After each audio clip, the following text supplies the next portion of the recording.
जनता की आवाज़ में आप सभी दोस्तों का स्वागत है।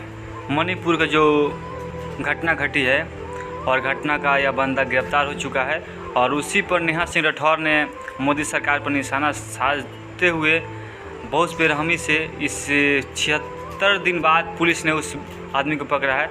वहाँ पर बीजेपी की सरकार है तो नेहा सिंह ट्रोल करते हुए भी देख सकते हैं। ये नेहा सिंह की आवाज़ों में गाना सुनते हैं तो आइए। तो कहने की कोशिश करती हूँ, 2 लाइन में सुनाती हूँ। अरे कैसन बा तो हर चौकी दरिया हो,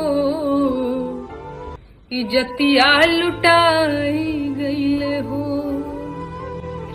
कैसन बा तो हर चौकी दरिया हो, इजतिया लुटाई गईले हो।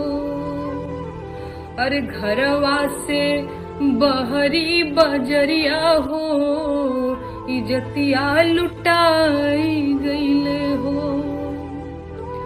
अरे का कहिए साहेब अपन लाचारी,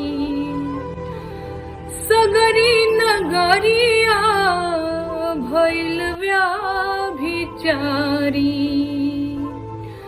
का कहिए साहेब अपन लाचारी, सगरी नगरिया भइल व्याभिचारी।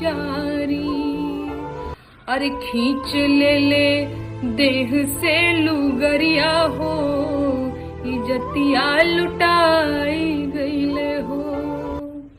कैसन बा तोहर चौकी दरिया हो, इजतिया लुटाई